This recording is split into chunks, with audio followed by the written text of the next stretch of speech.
Hello, and welcome to the Iron John podcast.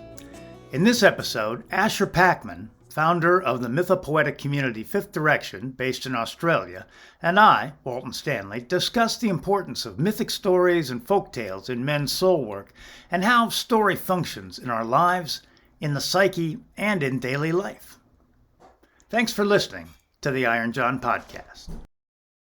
I thought we would just talk a little bit about story and about story in our lives and the way the Fifth Direction uses stories, the way the men's conference uses stories, and just start Find our way in from there. Yeah, find our way in. Yeah. yeah, great. So, I want to say how much I respect and admire all the work you've done with story. You might have heard more mythic fairy tales and stories told than almost anyone on the planet in the years you've been with Fifth Direction, and working with a number of storytellers on a weekly basis. And besides that, I've heard you tell stories, and you're a wonderful story carrier as well. So I really appreciate your being here, and I really appreciate your work. So No, man, that's a very big blessing coming from you, Walton. And I'm sure we'll get into it, but the work that you men have done in the Minnesota Men's Conference has been such an enormous part of where the Fifth Direction comes from. I mean, I often talk about the fact that there has to be a lineage there, and those deep roots definitely lead us all the way back to you. And I'll always be grateful for kind of the way that we came together. I guess we can say that COVID was a bit of a blessing to some degree. In that sense, yes. It is the way that it kind of enabled us from the other side of the planet to kind of, reach across the oceans, I guess. And I had the opportunity to kind of attend virtually, something which I'd been following along for many, many years. And then to kind of develop that relationship on a more personal level and have you and Tim particularly coming into the Fifth Direction has really been such a keystone for us. Well, thank you. It's been a great joy to be involved with that group of guys. So I'll kick off with just kind of a question. When did you start to connect with story, or kind of make the connection of story, kind of in the way we use it in the MMC and in the Fifth Direction? But when in your life did story kind of become? Well, I think. I mean, it's such a big question, really, because I feel like it's just, it's the way I'm made up. I just feel like that stories have always spoken to me. In fact, I wrote an essay for a magazine here in Australia, which just is in its current edition, about how that kind of happened early in my childhood to some degree, and the importance of actually telling stories to children. But I can remember some of my earliest memories as just being completely kind of taken away with story, and just finding myself just completely immersed in that other world, let's say. And once someone says "once upon a time," I've always just felt myself just go somewhere different. Yeah. And from a language point of view, I think it's, for me, even as a child at school, I found that cold hard facts never really helped me as much as metaphor and a kind of storytelling voice. Yeah. And even if you look at, you might have done this from time to time as well, but we do those cognitive tests through life, and I tend to score very, very highly in kind of the imagination and those types of realms, and actually particularly poorly on the kind of retention of facts and things like that. So I think I'm just geared that way, Walton. Yeah. I really am. And so for me, even when I was embarked on kind of other walks of life, story, and particularly poetry, actually, I found my way into poetry very, very early in my life. Other kids were outside doing different things, and I was probably, in my room reading Yeats or Rilke or something, which is, probably not the normal trajectory for most kids, but that's what I loved. And I'm there's an underlying here that I had quite a difficult childhood. So I think in some ways, I hate to use the word escape, but it was a sense of, there was a sense of freedom that I found in those pages and in those stories. Yeah. And Interesting. Yeah, my story is much, in many ways, I think similar. I was always engaged with stories and being read to and things of the past. And I remember getting into when I first learned to read, getting a book of the Greek myths out of the little grade school library and just devouring all of those, all that kind of mythic landscape. And then as an older person in university, I went and I studied theater and I did theater. I was an actor. And so I was engaged with literature, with story, but in a very different way, in a performative way. But there is a connection. And then some years subsequently to that, I managed to run into Robert Blythe as he was starting to explore the Iron John story. And I was hooked immediately because I'd never heard anyone talk about story in that way. He was coming out of a lineage of, well, Joseph Campbell was a kind of a mentor and teacher for him. And I think they were both kind of coming out of Jung's work around story, around myth and fairy tale. And all of that, but yeah, I'd never heard anyone kind of work with story in the way that Robert was doing back then. Mm. Well, I think on the other side of the planet, I was probably doing much the same thing. I mean, I didn't have obviously physical access to these guys, but I remember picking up, and I'll tell you a little story about my kind of Iron John moment in a bit. But reading that book connected so many dots for me because we've just been talking about our connection to story and poetry, but I'd never heard that sort of someone bridging the gap so beautifully into what it means to be a man from that point. And it was like, oh, I see. There's this language which seems to speak to me, and there's actually a bridge across to helping me become who I am and helping me mature into the person I'm supposed to be and put me back in touch with my soul. And I'd never recognized that so distinctly as I did when I listened to Robert's words, But it's interesting because there's almost like a timeless moment because people, I often think, well, when did Iron John come into my life? And I have a very distinct memory, Walton, of being given that book when I was at university. It seems I have a lot of, they feel like very firm truths, but it can't be possible because I was at university before the book was published. And so but it feels so true to me. It's almost, that's just the way it must be, right? Yeah. So memory is a great liar, but and we do concoct all kinds of false memories, but yeah. But what I can say, Walton, is kind of an addendum there to my Iron John story is that it had obviously been in my bookshelf for a little while and I hadn't read it. And there was a time in my life when I really felt like I was shoveling the proverbial uphill, towards the end of my kind of corporate career, and things just were very uneven. And there was actually a weekend when I was living in London when I really was at my wit's end. I mean, you could almost call it, I was getting to the point where I was having thoughts about ending my life. It was getting that dramatic. And that's the weekend that I pulled Iron John off the shelf. And I was kind of one of those weekends where you kind of don't want to leave the house. So I just read it from cover to cover. Yeah. And it wasn't a cure or anything like that. It wasn't like I went to work on Monday and was like, right. But it was just enough to keep me curious and keep me interested. And there was just something there, like a foothold. And it was like, all right, now I've got something to work with. Yeah.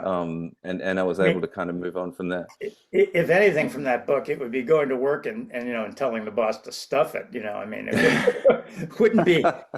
It's not a recipe for success necessarily. No, it's certainly not. It's a recipe for connecting with soul. Yeah, 100%. But it was just something turned in me, and I thought, okay, this is just giving me some kind of rustic compass. You know what I mean? Yeah. And there's no need for anything dramatic to happen here. I've just got to take the next step. Yeah. So, and you would have too, but I've heard so many stories about when that book landed in men's laps. And some of them are kind of, they're all remarkable stories. I've heard a number of those stories as well. Copies of it falling off the shelf and hitting him in the head, things like that. Yep. But yeah. I mean, for me, it was a little different because I became aware of the story. I was actually in a small men's group, and the men's group was meeting because the women we were all involved with were getting together on a regular basis and doing like Sunday morning breakfast And we were all, the guys are just left on our own. And so we said, well, they're having breakfast. We could have breakfast. So we started doing that. And one of the guys in the group brought in this New Age magazine article, which was the interview with Robert about his work on Iron John. This was well before the book was written, although I think he was in the process of at least starting that work, or certainly thinking about it. And so, yeah. And then shortly thereafter, he was telling the story here in Minneapolis in a church basement somewhere. And so we all went as a group and heard him tell the story. And that's where the men's conference actually started. He suggested, like, wow, why don't we do one of these conferences here in Minnesota? I actually, the story came to me, well, I mean, first there was the magazine article, which was a kind of a Q&A, but he did sort of describe the story in that, but really it was the first telling of that story. And then at the first conference, Michael Meade ended up telling that story. Mm. So I got to hear, Michael do that story as well. So yeah, and that was all before the book came out, but a lot of that information was bubbling around in Robert. Yeah, that's it's interesting that you say that the women were meeting, and then you guys decided to get together, because the beginnings of the Fifth Direction are kind of the same. I don't know if you know the kind of origin story in a way, but so I was teaching meditation. When I got out of my corporate existence, I kind of went back to an old calling and began teaching meditation, and I was doing it in a yoga studio. And this is kind of when sort of 2015, around that time, maybe 10, 12 years ago. And a lot of, well, if you've been to a yoga studio, you'd know that predominantly, particularly then, they're kind of quite feminine spaces, at least in this country. They're often run by a couple of women, and, and you walk in and there's a very distinct kind of feminine presence about the place, which makes sense. And the men started coming up to me after the meditation classes, and they're asking for a space where they could come and just meditate all together, but just men. And so I started thinking of this information and kind of turning it over in my head. And I thought, okay, I'm just going to run like a 6-week program, meditation for men. I'm going to do it out of my house. And I thought, oh, how can I structure this? And I'm like, I know. I fell on the idea of just making it around the Iron John story. So each week the men will come, and the meditation will be based on kind of the trajectory of the story, whether, we're sitting there bucketing the lake, or, I just chose some kind of key images which you could use as kind of meditations on various aspects of the story, Lo and behold, Walton, you wouldn't believe it, but when the meditation was over, the men hung around and started sharing personal stories with each other. It was quite incredible. Who would have guessed? Who would have guessed? And all of a sudden it became this, more of a men's circle, with sharing and supporting and really getting down into the guts of what was going on with the men. And so it quickly came from just a space to meditate to kind of a men's gathering, And over time, there was just too many men showing up at the house. Yeah. So we had to get a studio space, and it kind of just went from there. I remember, this is a funny little anecdote. I remember going through a process with the men where we were getting loud, or getting sort of in touch with a bit of anger and a bit of rage in there. My neighbors called the police. And the police showed up at the door, and of course, they came in, and they there was no alcohol, there was no, and they were a bit perplexed by what was actually going on, And I think, I said to one of the young officers, I said, I can assure you, every one of these men's wives is glad they're here. Yeah, it's a bit like that. Yeah. But after that night, I sort of realized that doing it in my house would probably come to the end of our days of doing that. Yeah, when they call the police. Interesting. Are there, I've noticed that over the years, there are a stock of images from stories that have kind of come into the language of the men that work with them, So you mentioned, like bucketing out the pond is one from Iron John, giving away the gold from the Dark Man, Sooty Brother, Mm. things like that, doing Ash's work and all of that. And a lot of these stories I find are connected to old kind of alchemical processes, at least the images are similar or relate to some of that alchemical color progression and things like that. But I'm wondering if you found that in Fifth Direction that a lot of men have an almost shorthand of images from having heard stories over the years. Oh, there's absolutely no doubt. Yeah. There's absolutely no doubt. And I think there's a few things we could say about that. But I think when as communities kind of grow together, they do kind of find their own common language. Yeah. And I think that's great. And particularly, I think for the men in men's work, because you can talk about things that are maybe otherwise difficult to not only explain, but also to kind of touch. Mm. And if I have this language that I can use, which is more metaphorical and more soulful, I guess, I think these things are sometimes easier to speak about. So I think there's that, but I think there's a word of caution there too, because I think new men coming in may feel a bit alienated if they're attracted to the work for some reason that they can't quite put their finger on, and they haven't read these stories and they don't understand the language, and they sit in a circle with these men who are just firing back and forth all these things which is not in their lexicon. Yeah. It might feel a bit alienating. So for us at the Fifth Direction, there's kind of this dance between plain speaking and being precise and coming more into this kind of metaphorical storied language. Yeah. For me, I think the stories are sometimes almost prescriptive. I mean, what part of it is identifying? We always say, like, where are you in the story? But in a sense, the stories kind of tell you where you are in life, or what you describe in life can actually be related to the story. The story, I mean, I think much of the information they carry is, well, you're in this place in life. That's why you feel this way. You're in the ashes, or you're down the bottom of a well, or whatever it is. The story says that life continues, right, when you're in those places. But the feeling of being down in a well or of sleeping in a pile of ashes is the feeling that you might have at a particular stage of your life. And I think the stories just have a genius way of crystallizing it into an image.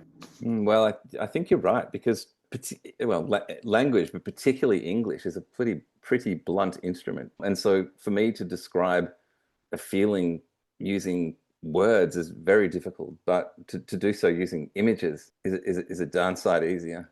Yeah. Sleeping in a bed of crow feathers or something. Yeah.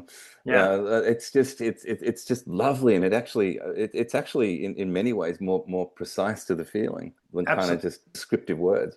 Yeah, absolutely. I think that's too kind of where story and poetry meet, is through that image. There's so many wonderful poetic images, and often, as you know, when we tell a story, we also bring a poem, and often the poem will connect with or enrich the story, and kind of vice versa. But yeah, the kind of brilliant and strange images that come up in these old stories are really poetic images in many.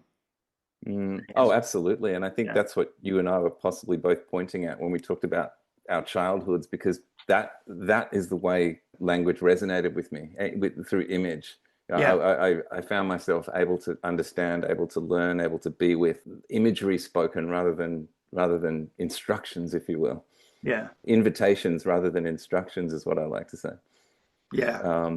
And I guess I've always been drawn to that, and even through my corporate life, I was still in touch with this work. I could never quite be without it, even though in my waking hours I was doing things rather differently. And I think that's what was always unsettled in my soul. And I needed a couple of big life events to kind of make me realize that I needed to actually go in that direction, not have it there as a sideline thing. Yeah. Yeah. When you're approaching a story to tell, when you're bringing a story to an event or a meeting, how do you approach a story?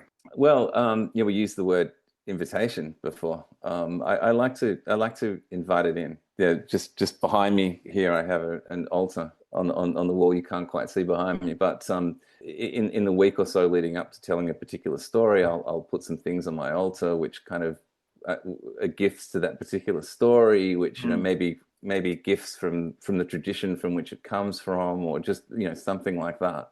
But then a lot of it's just, and I'm sure it's the same for you, a lot of it's just innate. Like the story just starts to be carried in me. Like if I'm sitting there waiting in a queue or something, it arrives and I'm turning it over in my head and different parts of it, and it's just it's once I know I'm going to tell it, it just starts working with me. Yeah. You know. And sometimes a different story might come out. I remember it's interesting. I was just looking at the calendar, and about a year ago in June, I was down in Sydney and at a retreat. And one of the nights I was due to tell a story, and I remember it leading up to it. I had a very particular story in mind, and it was with me all the way, and on the plane, and about 2 hours beforehand, it just wasn't the story. Yeah. And I ended up telling a completely different story, which had only been with me a short time, but it arrived, and that was the way it was going to be. It was kind of almost outside of my control. And Yeah. so I told that story in the end, and it felt like that was the right story to tell. Yeah. Yeah, that's interesting. I feel there's a certain amount of this. I've often felt the stories find us in a way. Mm, Like when, we'll be planning a conference and we'll start thinking about like, well, what story, and we've never had a conference where I've actually had nightmares where I'm leading a conference and I'm supposed to tell the story, but I forgot to find one. mm, mm. But that's never happened in real life. The stories always seem to find their way to us, and there's always some, for me, there's always some hook, some image in the story that grabs me in some way, and it kind of says like, yeah, this is the story that needs to be told because of this one image. Yeah, I think that's right. I think that's right. And I also start to see it in the world around me that week, like there'll be certain events or things that unfold in my external environment which seem to validate or underscore the story but then I also have to sort of caution myself that our human pattern minds can find things when they're looking for them, this Yeah, confirmation bias. So there's this kind of dance between, well, of course I'd see that because it's on my mind. yeah, But then there are certain things that happen where it's just like, yeah, well, that seems to actually be a conversation. yeah. I think Yeah. so. And in many cases, the image that will hook me to bring a story is in some weird way connected to either, what's going on in the world or what's going on at the conference or what's going on in life or that those kinds of things. Yeah. There's a weird in the old sense of weird, the WYRD spelling of weird Mm. connection to No, how there stories. absolutely is, and I'm sure, and I'd love to hear if you had a small anecdote, but those ones where something quite profound happens either before or after or even during the story, which just it almost makes the hairs stand up on the back of your head. I'm not sure if you've Yeah. had those moments before. I can recall one when I was telling Ivan and the Grey Wolf, Mm. and I got to the image where the wolf kind of traps the mother raven under his paw quite aggressively, and she got her pinned there, and I saw a particular man kind of flinch in the room, and I noted it, and I kept on going, and I was hoping that it would come out in the conversation afterwards as to what that moment was for him, Yeah. and he did. He stood up and he rolled up his pant leg, and he had a tattoo of that image on his thigh, and he said, I've never known why I got this tattoo. I was kind of just drawn to it in my younger days. It was,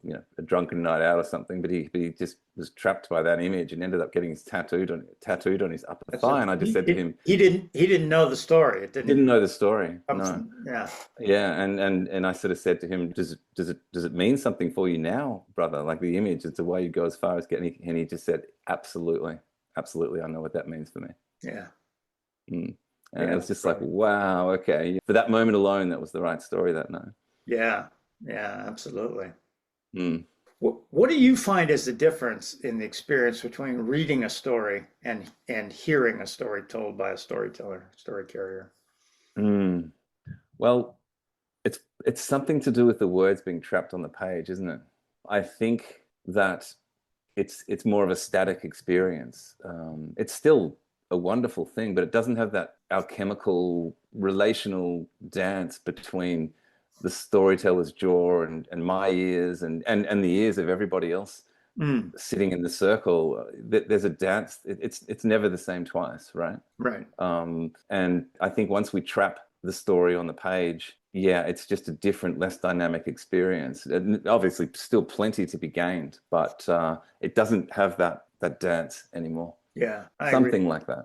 Mm. Well, my image of it is that the written word, the written story is actually a seed. The story is going dry and gone into a seed of written language, and then the job of the storyteller is to essentially plant and water that seed in the audience and see what grows out of that. Yeah, I like that idea.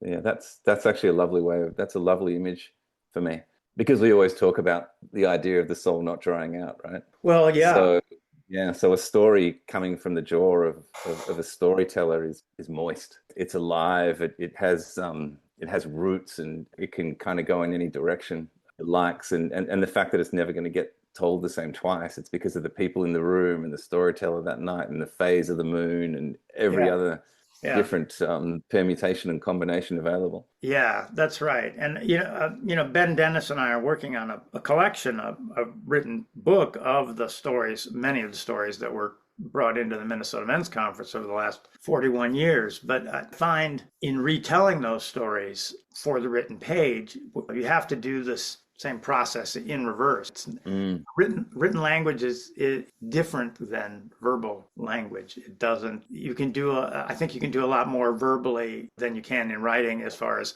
letting people know who's speaking just with a tone of voice or a look or things like that that you can't do on the written page.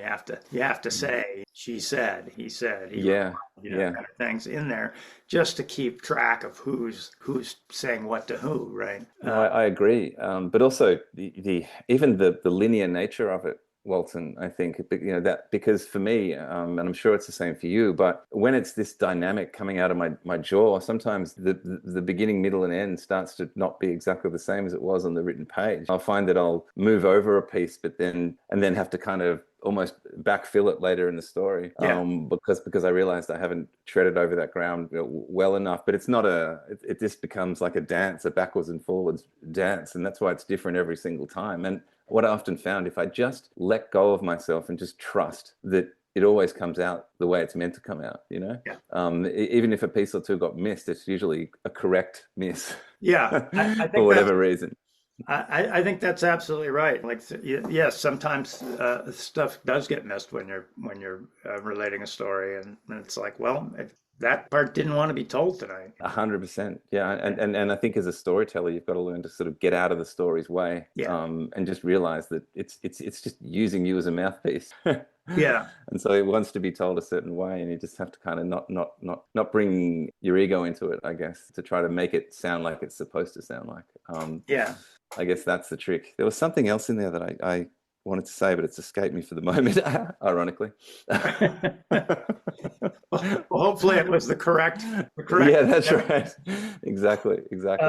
For me, so much of telling a story is what happens when I'm learning a story. I mean, it doesn't take long to learn the plots to most of these stories. They're reasonably simple in some aspects anyway. But when you start talking, for me, it's very different. I haven't described the similar heroes in the same way. I mean, it's just a completely different world, and sometimes things show up in that world that aren't on the written page. Mm, mm. When you're learning a story, it's not that you're really adding anything, but well, you are, but you start describing the scene and you see things in that scene that whoever recorded that story or whoever told that story, they didn't see those things when they imagined it. No, 100%. Like I've often heard good storytellers actually kind of a little quip to themselves, like something will come out of their mouth, and then they'll be like, "Oh, so that's so that's how that is." It's Yeah, like as they hear it, it's almost like they're hearing it for themselves yeah, for the very first yeah, time. Which is a sweet thing. It really is. But I think my point about the written page was that I think that when we see a story and then maybe 50 years later it's revised and we see it on the page different again, the spirit of the times can really come in more strongly, like we saw that with a lot of the Grimm brothers tales, that there's always Christianity kind of got in the way a little bit. But I wonder if these things had remained oral and much more fluid, maybe we just wouldn't have noticed just how big a gear change these stories often get when they're rewritten. mm, Because it's to rewrite the ending is it just feels like a big shift that's quite sudden. Yeah. Whereas if it was just orally told, I think the shifts will be a bit more subtle. I'm not quite sure if I'm making the point I want to here, but do you feel that? Yeah, I've noticed that certainly with the written sources. We're going to be. I'm working on a story now from the one of the branches of the Mabinogi, the Welsh story cycle, and that story was recorded by Christian monks largely. And so, in many parts of where they record, they'll put a Christian reference that clearly was not part of the much older story, or they'll put a judgment on it. You know, they'll say, well, they were punished by God for this or that, or you know, I've seen parts of similar stories where they say, well, you know, this is against all piety and completely heathen balderdash and completely impossible. But here's what they said, you know. I mean, at least they had the courtesy to save, you know, to record what was there, or it probably would have been lost. But yeah, no, I think so. I distinctly remember one of the conferences. I think you and Ben Dennis were working with a story, The Blood, the Crow, and the Snow, perhaps, with the little red man. yeah, You know, and I think that the ending of that story kind of troubled me, with what happened with the women, and I remember kind of sitting with that, and then you actually brought it up together. The two of you were saying there's clearly been a big shift of gear here in terms of the more modern ending. And I'm not sure. Yeah, I think we kind of spoke. I think we as a group of men kind of spoke to that, which helped me a lot because I felt myself quite troubled by the ending of that story. You know. yeah, yeah. Yeah, I think the original ending is the red man gives him like a hawthorn stick or something like that, or a bunch of them to break on her back, and something like that. Kind of really. I mean, a lot of stories have violent imagery or horrible abusive things happen in stories, clearly. But yeah, I mean, I was working with the Grimm brothers story Bearskin, which you might know a little while ago in the Fifth Direction, and the end of that story, of the three sisters, you know, after the marriage is done, the other two sisters just go and jump in the well in the center of the village.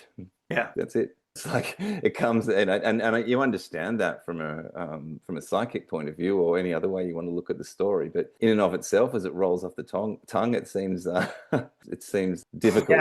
The end of like the Goose Girl or the False Bride, where the false bride is outed and they put her in a barrel with nails driven in it and roll her down a hill till she's roll dead. Her down. That's it. Over the cobblestones. It's a little rough, but you know, the thing I always say about it is that these are our enemies of soul within the psyche, right? That have to be purged. They're things that they're parts of us that need to die. You know, that's part of the initiatory process. Just like, you know, Odysseus can't return until all his crew are dead. He's all alone. He's the only one. And to me, I think this is the beauty of working with story, because we're actually renegotiating our relationship with death and understanding that in our lives, you know, we die many times. There's the little d death and there's the big D death, right? Yeah. There's biological death, but then there's many phony, useless, abusive parts of our psyche. That I mean, life produces that, right? It produces those personas, and they have their purpose. They keep us alive at some point, but at another point, those things need to die. So.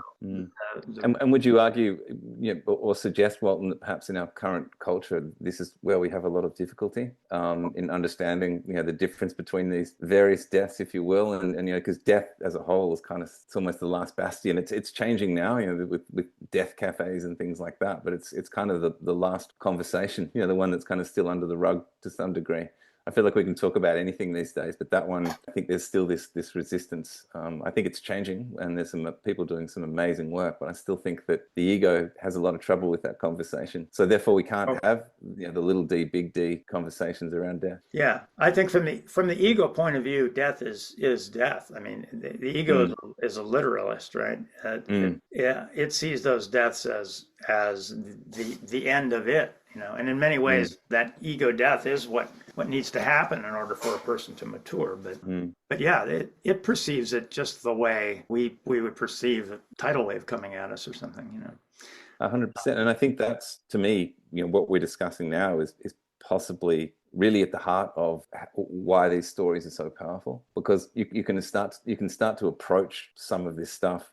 It almost comes in from a different angle. So, it allows you to sort of take it in without realizing it. So you don't even have, the ego doesn't have a chance to kind of build barriers around what you're listening to, if that makes sense. Yeah, it does. I think that's right. It's that, I mean, the stories are, that was, I think Robert Bly's genius was to say that, here's a story that is a map of the initiation process. And, he focused on male initiation, but it's really a map of the kind of initiation process for anyone, for a tempering of the soul, for bringing the soul into command of the life, rather than the kind of Western rational mind and things like that simply will create a series of excuses or reasons or all those kinds of things. It's more a rationalizing mind than a rational mind in many ways. Well, that's true. And I think I'm going to ask you a question now, Walton, because I'd love to know, from your perspective, somebody who's been with this work for so many decades. Have you, and clearly what it appears to me is there's sort of a reemergence of the mythopoetic, if you will. And, I think there's a lot more people out there both listening and telling stories than there were perhaps, I don't know, 10, 20 years ago. It seems to me that there's an awakening happening. I've sort of heard it spoken about as kind of the third wave of this work. I don't know, maybe you'll agree, but I sort of see men's works kind of, let's say contemporary men's work kind of began with Robert and the work that was done there, through a kind of mythopoetic lens. And then I think it kind of moved into more about embodiment with men's work. It was more about kind of connecting back to the body and how do I feel and where do I feel it and all this. And then now I feel this kind of third wave. Mythopoetics has come back more strongly, but it's now blended in with kind of the somatics and the embodied masculine. And now we have a time where it's both, which has brought back more storytellers and more poetry, but that idea of the embodied masculine still remains. Would that be a fair assessment? I think that sounds right. I mean, I think you've seen. I think there's such a fracturing of almost interpersonal relationships, and such a move toward technology that there has been sort of an acknowledgement from very strange quarters that like men need to get together and have a connection and do some kind of men's work. Now, some of that has sort of grabbed bits and pieces of kind of Iron John or mythopoetic work and incorporated some of it, but then it becomes more of a kind of a corporate retreat or a alpha male success retreat or something like that. I do think there are a lot more people telling stories in the way that Robert and Michael Mead were telling back in 1984. There weren't many people, if any people, telling stories in that way that I was aware of. And now there are many people doing it. Interestingly, I think many women are doing it and carrying stories really beautifully and really with a lot of intelligence and a lot of grace and using story in that same way. Part of that might have come out of the feminist movement. They were getting back to, looking at the goddess mythology and all of that. And so they were looking back to those stories. But a lot of people are carrying stories now in the same way that you and I do in many respects anyway. And so I think there is a great flowering of kind of an oral culture returning. I like to see that. It's I'm a big fan of these nature retreats for men having a story that almost carries them. It's the way that you guys do it in the conference, where there's a story which is told right across the days. Yeah. So we're all carrying this story together, carrying the images, and then you can have that imagery spoken about around the fire at nighttime. And like we talked about earlier with the giving or whatever's happening in that particular story, the energy of that story is with the men out there for the entire time that they're there. And I think that's such an important piece of it. And to have the storyteller come back to the fire and continue the story and remember. And I just think that's such a beautiful ritual. I think without something like that holds the container together, I think you run the risk of just what I might call beating your chest and scaring the wildlife. Yeah. I think that's right. I mean, I think story carries that, especially I think when it's carried with real depth and real beauty, and also asking the men to engage with the story, finding where are you in the story, what's your door to the story, how do you feed the story, And I see a lot more people, a lot more story carriers doing that as well, doing that component of the work than you used to see. Often you would see like, well, there was a storyteller. A lot of storytellers were, storytellers for children, and they would tell a Mm, story, and that was it. Nobody discussed the story or, mm, mm. talked I about. think, yeah, doing it in this ritual way, because the other thing you're doing, obviously, through that process is you're inviting in the ancestors, Yeah, and you're offering a gift, and you're inviting nature in to become curious of you and what's happening, and the whole thing starts to sing, yeah. you know. I think that what was added in the probably the early '90s was at the Minnesota Men's Conference was the connection with actual indigenous elders and teachers that kind of showed up. And so the focus moved from as the kind of Western, we sit in a room and we talk for 6 days, to moving the story back out onto the land itself and back out into the world and connecting the story to the world. And in many ways, many times the rituals always seem to be in some way connected with the story. Often it's not, they don't work when I think when it's a literal like go here, go here, go here kind of thing. But they do work at some level when there is a somewhat tenuous but an actual direct connection with some image in the story. Well, I agree, and this is how in Australia, obviously, in our soil, of course, the indigenous culture is to have song lines, to have storylines, that they Yeah, exist in the very dirt, and this is the map of Australia is really storylines and song lines yeah, underneath it all, and these stories carried information about where to drink the water, where to find the animals, where to stay, where not to stay. They were yeah, actually, in some respects, it was the earth speaking back to us. yeah. I think that's right, and I think it is the earth speaking back to us, and I think in many ways it's also there are ways for people in oral cultures have to maintain a huge stock of knowledge that we literates don't have to carry around with us because we've written it down and shoved it on the bookshelf. But Mm, when you talk to indigenous people who are living pretty directly and connectedly, the wealth of knowledge they have is incredible. mm, If you talk to a Polynesian navigator versus somebody who's using GPS, there's a exponentially large quanta of information that the Polynesian navigator carries around, mm, mm. and none of it. That's right, and it was all told through story, sitting around fires when different Yeah, people came together, and yeah, yeah, this is how it is here, and where have you come from, and how is it there, and the info, it just starts to grow, and you're building up a wealth of knowledge yeah, through the earth. It's and amazing. and many stories have actual geographical locations in them. Oh, I mean, sure. they're describing real places. And Mm, not only that, but the real places are also kind of carrying the story so that when the people arrived at that mound or that rock or that river, there was a story associated with it. And it may mm. not have Well, you all could been even you could even talk about Iron John in that way, Walton. It's like, that at some respects, at the deepest level, you could say that it's a story about bog iron, yes, that's that right. at the bottom of the lake, which it's really Yeah, yeah, it's how to work with bog iron. You can't just pull it out of the lake and trap it in a cage, yeah, and use it for weapons, and this is what happens. And it's actually quite a detailed instruction, or almost like a safety manual. yeah.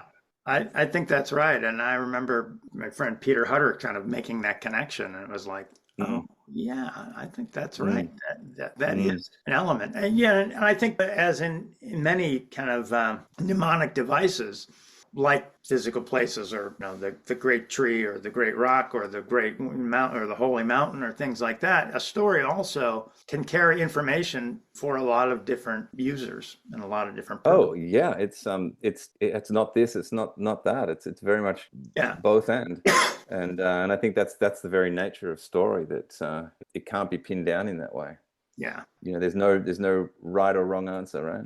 yeah, yeah. And part of what I see us doing as well is, the stories we tell come from a lot of different places. We've told Grimm's tales, we've told African tales, we've told Siberian tales, we've told Native American tales from various places. But to me, and this is something Miguel Rivera talks about, is when Europeans arrived here, we didn't do it in the right way. We didn't really sit down and listen to the stories that were here, nor did we properly share our stories and our ancestors and things like that, and introduce our ancestors with the native people's ancestors and all those things. It wasn't done properly. And so, but to me, part of the work is these stories have been written down, put into that kind of seed. I think our part of our job is to replant that seed in new soil, and kind of see what grows there, and introduce those stories to this land. Yeah, I think as we know, these stories are great tricksters as well, and shapeshifters, and and they kind of like that. I sometimes like to understand them as cultural stowaways. Yeah, that they never really kind of go away, but they do go underground and then appear again at the right time and in the right way and in the right context. And that's I think that's part of our job as storytellers, is to kind of nurture that understanding as well. Yeah. I might have pulled something up out of the ground, or invited to do so by the story, but it's going to have its way with me and not the other way around. Yeah, that's right.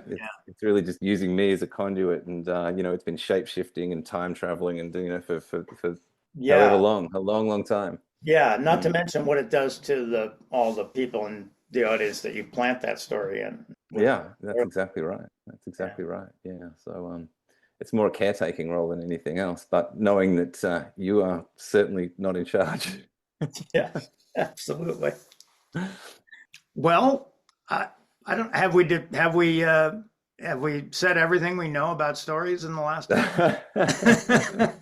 Well, we probably don't know much, you know what I mean? As we were just saying, it's like the more stories you tell, the less you know.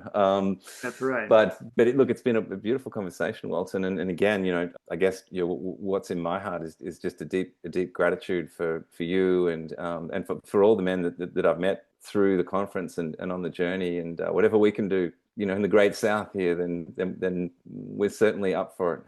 Yeah, well, I feel the same way, and to me, it's very gratifying that the work is being carried on the other side of the planet. I think it's in good hands with all the energy that you've put into it, and all the beauty that you've created. So, no, that's okay. Well, thanks for having me, Walton. I really appreciated this conversation. Yeah, me too, and thanks for joining us, Asher, and we'll be talking soon. We shall indeed. All right, be well, my friend.